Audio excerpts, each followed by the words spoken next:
और चलिए अब खबरें विस्तार से जानेंगे, जहां मंत्रियों के विभागों के बंटवारे के बाद शिवराज कैबिनेट की पहली बैठक हुई, जिसमें आधा दर्जन अहम मुद्दों पर चर्चा हुई। महापौर अध्यक्ष का चुनाव सीधे तौर पर कराने के प्रस्ताव पर चर्चा हुई।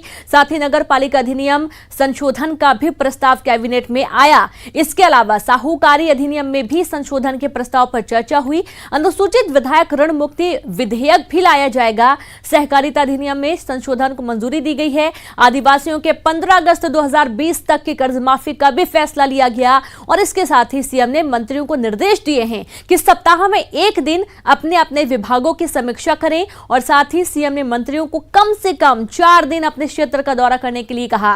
साथ ही सीएम मंत्रियों को आत्मनिर्भर मध्य प्रदेश के लिए रोडमैप बनाने का भी उन्होंने निर्देश दिया है।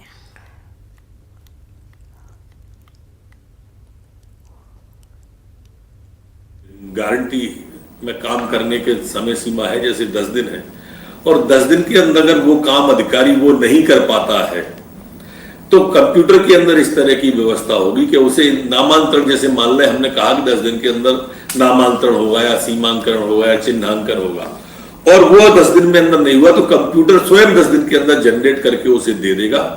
अब अधिकारी की आवश्यकता नहीं पड़ेगी, उनको तो सिर्फ उस 10 दिन का इंतजार करना होगा। और अधिकारी पर भी विभागीय कार्रवाई प्रस्तावित रहेगी कि उसने क्यों नहीं ऐसा किया है। ये इसी तरह से मध्य प्रदेश श्रम संशोधन विधेयक भी आज कैबिनेट के अंदर पास हुआ है। उसके अंदर काफी महत्वपूर्ण निर्णय जो हमारे मजदूर भाई हैं, खासकर इस दौर के मजदूर जो लॉकडाउन के अंदर बाहर से आए हैं, प्रवासी मजदूर हैं, और हमारे टेक्निकल हैंड्स वाले मजदूर भी हैं। अब उनके लिए भी उद्योगों के अंदर जो अभी तक 50 का प्रावधान था उसे 100 का किया है। पहले ये बात आ चुकी है कैबिनेट के माध्यम से, जो पूरा का पूरा छोटे और मध्यम श्रमिकों की नियुक्ति और अवकाश के बारे में भी आज मंजूरी दी गई है। वर्तमान में सूक्ष्म उद्योगों को छोड़कर अन्य उद्योग श्रम कल्याण निधि और विनियम के अंतर्गत आएंगे। भोपाल से खबर, जहां कोरोना को लेकर नई गाइडलाइन जारी कर दी गई। शादी समारोह में केवल 20 लोग ही शामिल होंगे। वर पक्ष से 10 और वधु पक्ष से 10 लोग शामिल होंगे। अंतिम संस्कार में 20 से ज्यादा लोग नहीं जाएंगे। गणेश पंडालों को नहीं दी जाएगी अनुमति, और साथ ही घर में ही करें गणेश स्थापना। मूर्तिकारों को केवल छोटी मूर्ति बनाने के निर्देश दिए गए हैं। बकरीद के कार्यक्रम में सामूहिक कार्यक्रम नहीं होंगे। अपने घर में ही मनाए बकरीद। धार्मिक स्थलों में एक बार में 5 लोगों को जाने की अनुमति दी गई है। गणेश उत्सव सार्वजनिक रूप से नहीं बनेगा और ना ही विसर्जन सार्वजनिक होगा। एक 2 लोग ही प्रतिमा स्थापित करने वाले जाते। इसी तरह से ईद जो 31 तारीख को है, ईद में भी अब सामूहिक कार्यक्रम नहीं होगा, सामूहिक नमाज अदा नहीं होगी। अपने अपने घर पर ईद का कार्यक्रम वो करेंगे। यही स्थिति ताजिए की भी है। जिस तरह से गणेश जी के विसर्जन का कोई सार्वजनिक कार्यक्रम नहीं होगा, ऐसे ही ताजिया का भी विसर्जन का उनका कार्यक्रम नहीं होगा। यहां मैं एक बात का उल्लेख और करना चाहूंगा कि मंदिर और मस्जिद, गिरजाघर और गुरुद्वारे सभी पर एक बार में 5 से ज्यादा लोग इकट्ठे नहीं होना है आज के बाद। तो कोरोना के संक्रमण से जूझ रहे इंदौर में हालांकि लॉकडाउन तो नहीं लगाया जाएगा, लेकिन प्रशासन ने कई पाबंदियां जरूर लगा दी हैं। और अब नाश्ते की दुकान सुबह 6 से दोपहर 12 बजे तक ही खुल सकेंगी। वहीं पूरा मार्केट रात 8 बजे तक बंद कर दिया जाएगा। रात्रिकालीन कर्फ्यू का पालन रात 8 बजे से सख्ती से कराया जाएगा। आगामी 3 दिनों के लिए चौथराम सब्जी मंडी और निरंजनपुर मंडी के अलावा सिंधी कॉलोनी और जेल रोड मार्केट को बंद रखने का फैसला किया गया। वहीं 56 दुकान पर भी टेक अवे की अनुमति निरस्त कर दी गई है। अब सिर्फ होम डिलीवरी की ही परमिशन दी जाएगी। शहर में मार्केट ऑड इवन के बजाय लेफ्ट राइट के हिसाब से खुलेंगी, यानी कि एक दिन एक साइड की दुकानें और दूसरे दिन दूसरे साइड की दुकानें ही खोली जाएंगी। सब्जियों के माध्यम से ही हमने देखा कि किस प्रकार कोरोना के वो बढ़े हैं, तो सब्जियों को लेकर हो सकता है सांकेतिक रूप से एक कुछ दिनों के लिए हो सकता है बंद हो। जिला प्रशासन अपने स्तर में देखा, और 1-2 मार्केट ऐसे हैं जहां लगातार बोलने के बाद भी, बताने के बाद भी वहां भीड़ कम नहीं हो रही, तो वहां भी इस प्रकार की कार्रवाई हो सकती है। देखिए, हो सकता है खास करके मंडियों में, जिस मंडी है और उसके अलावा जेल रोड है, मालवा मिल की मंडी हो सकती है, निरंजनपुर की मंडी हो सकती है, उसमें सिंधी कॉलोनी की रोड भी हो सकती है अंदर की, जहाँ पर कि लगातार भीड़ बढ़ रही है। इसमें हो सकता है सांकेतिक रूप से 2-3 दिन के लिए बंद किया जा सकता है। दुकानें जो हैं वो लगभग 8 बजे तक चालू रहेंगी। 7 बजे से लोग पैकअप करके 8 बजे तक करेंगे। 9 बजे के बाद सख्ती से उसमें कर्फ्यू लगाया जाएगा। हर रविवार को पूर्णतः प्रतिबंध रहेगा। हर तरह की दुकानें बंद रहेंगी, लगभग सभी वाहन बंद रहेंगे। तो एमपी में आज मिले 211 नए कोरोना के केस, जहां भोपाल में 83, राजगढ़ में 14, टीकमगढ़ में 15 और साथ ही खंडवा में 16 मामले सामने आए हैं। बैतूल में 13, सीधी में 10, जबलपुर में 23 नए संक्रमित केस देखे गए हैं। एमपी में अब तक 18,214 कोरोना के केस सामने आ चुके हैं, जिनमें से 12,841 लोग ठीक हो चुके हैं। प्रदेश में अब तक 659 लोगों की कोरोना से मौत हो चुकी है। तो कुल 659 लोगों की कोरोना से मौत हो चुकी है और एमपी में अब तक 18,214 कोरोना के केस सामने आ चुके हैं, जिनमें से बड़ी संख्या में लोग खुद ठीक भी हो गए हैं इलाज के बाद, और इनमें से 659 लोगों की मौत हुई है। तो वहीं ग्वालियर में 7 दिन के लिए टोटल लॉकडाउन लगा दिया गया है। क्राइसिस मैनेजमेंट की बैठक में ये बड़ा फैसला लिया गया, जहां 7 दिन के लिए टोटल लॉकडाउन, यानी कि 7 दिन तक आप टोटल घर के अंदर ही रहेंगे। जिला प्रशासन और सांसद विवेक शेजवलकर ने ये बड़ा फैसला लिया है।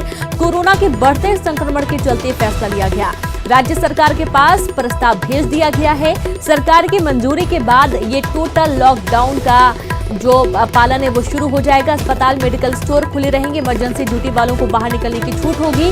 सुबह के वक्त दूध और सब्जियों की आपूर्ति होती रहेगी। ग्वालियर में कोरोना मरीजों की आंकड़ा लगातार 1000 के पार पहुंच रहा है। और ठीक ऐसी कुछ स्थिति छत्तीसगढ़ की भी देखने को मिल रही है और इस वजह से छत्तीसगढ़ में आज 184 नए कोरोना मरीज सामने आए हैं। रायपुर में सबसे ज्यादा 87 मामले, 87 नए केसेस देखे गए हैं। रायपुर में पीड़ितों का आंकड़ा बढ़कर 824 हो चुका है। प्रदेश में एक्टिव मरीजों की संख्या 1044 है और कुल मरीजों की संख्या बढ़कर यहां पर 4265 पहुंच गई है।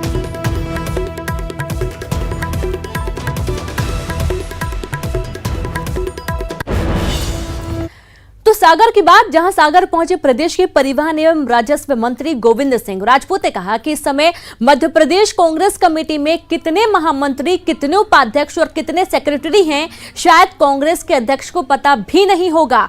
मंत्री गोविंद सिंह राजपूत ने कहा कि मेरा सोचना है कि इस समय कांग्रेस में 1000 उपाध्यक्ष होंगे, 500 से 700 महामंत्री होंगे, 2000 के करीब सेक्रेटरी होंगे। हर जिले में 10-10, 5 जिला कार्यवाहक अध्यक्ष गली गली में घूम रहे हैं। मंत्री गोविंद सिंह राजपूत ने कहा कि मैं समझता हूं कि कांग्रेस में जो नियुक्तियां हो रही हैं वो कांग्रेस के संविधान के अनुरूप नीतियां नहीं हो रही हैं।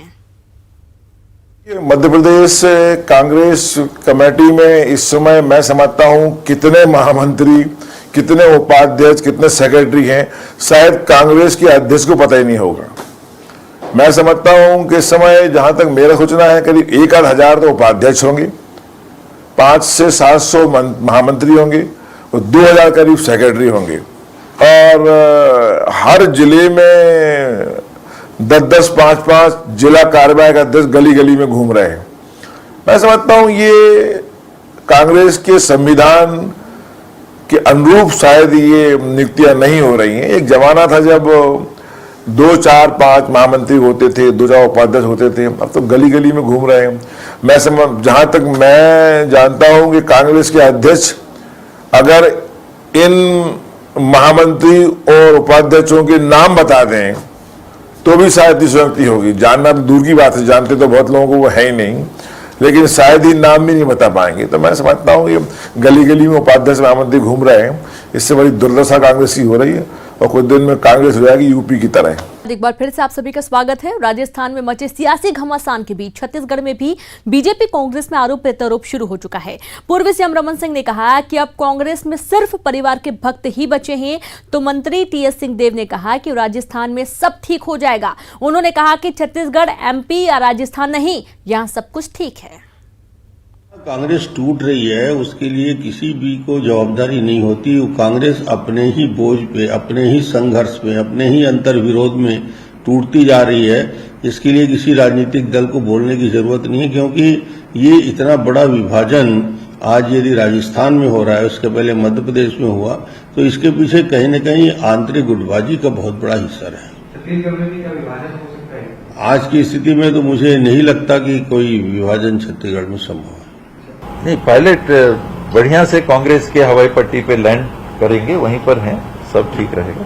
तो कहीं कहीं छत्तीसगढ़ में भी उपेक्षा लगातार बढ़ते जा रही है, हमको इंतजार है कि विस्फोट कब होगा। छत्तीसगढ़ ना तो मध्य प्रदेश है, ना राजस्थान है, ना कर्नाटक है। छत्तीसगढ़ या सबले बढ़िया और हमन सबले बढ़िया रहो।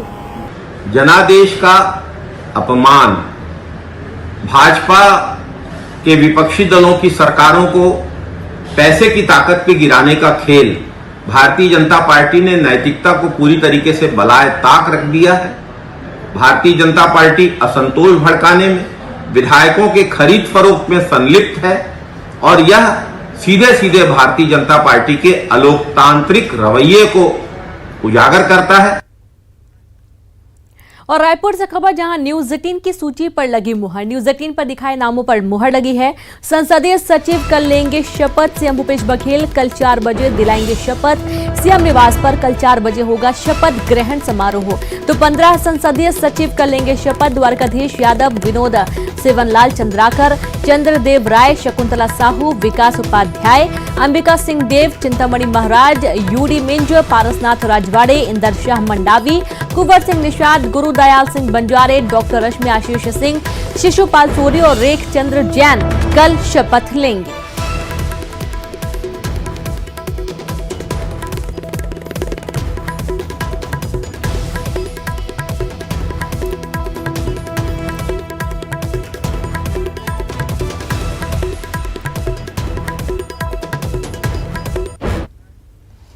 तो शपथ ग्रहण से पूर्व न्यूज 18 से खास बातचीत करते हुए विधायक विकास उपाध्याय ने कहा कि अंतिम व्यक्ति तक सरकार की योजनाओं को पहुंचाना एकमात्र लक्ष्य है। विकास उपाध्याय से बात की हमारे संवाददाता ने। जिस प्रकार से 1.25 साल की सरकार, भूपेश बघेल जी की सरकार इस प्रदेश के जनता के जनहित में काम कर रही है, अपने आप में देखते ही बनता। और इसको सिर्फ छत्तीसगढ़ वालों ने ही नहीं माना, पूरे हिंदुस्तान इस बात को मान रहा है कि छत्तीसगढ़ में जो अभी वर्तमान की कांग्रेस की सरकार है, भूपेश बघेल जी की सरकार है, वो हकीकत में आम जनता के लिए काम कर रही है। अब इस सरकार पर मुख्यमंत्री जी ने जो नए लोगों पर विश्वास किया है, हमको जवाबदारी, संसदीय सचिव की जवाबदारी मिल रही है, कल शपथ है, तो अपने आप में ये बात साबित हो गई कि वो कुछ अच्छा करने जा रहे हैं। युवाओं को साथ में रखा है, अनुभवी कैबिनेट, अनुभवी मंत्री उनके साथ में है, तो एक अच्छी टीम पूरे प्रदेश के अंदर में कांग्रेस की सरकार, भूपेश बघेल जी की सरकार के रूप में बनी है। और अवसर काम सीखने का मिला है। विधायक के बाद संसदीय सचिव, तो अपने आप में एक नई स्कूल, एक नई क्लास है जहां हमको सीखने को मिलेगा। और हम लोग सौभाग्यशाली हैं कि इतने बड़े बड़े नेता माननीय भूपेश बघेल जी हम लोगों के साथ हैं और ऐसे लोगों के साथ काम करने का अवसर हम लोग को मिलेगा।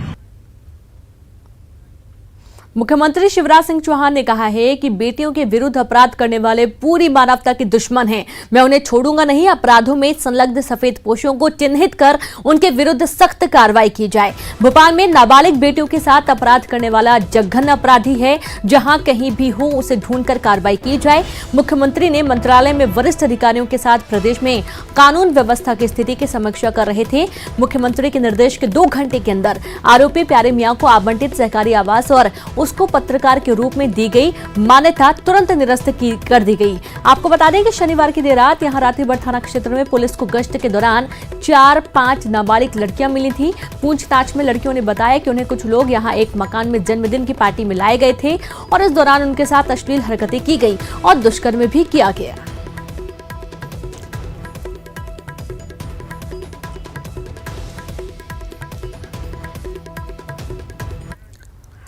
तो वहीं नाबालिगों के साथ शोषण मामले में सीएम के सख्त रवैये के बाद सरकारी महकमा एक्शन में है। आरोपी प्यारे मियां के शादी हॉल को निगम अमले ने तोड़ने की कार्रवाई शुरू की। निगम अमले ने आरोपी के शादी के हॉल पर जेसीबी चलाई और आपको बता दें कि आरोपी प्यारे मियां अभी भी फरार है और पुलिस की गिरफ्त से दूर है। आरोपी प्यारे मियां पर 30,000 का इनाम घोषित किया गया है।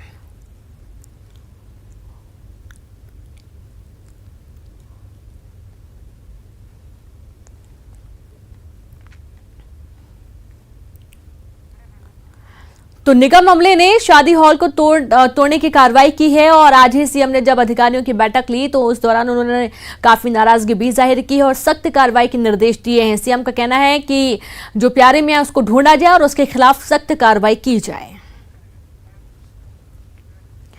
और इसी के साथ इस बुलेटिन में इतना ही। मुझे दीजिए इजाजत। नमस्कार।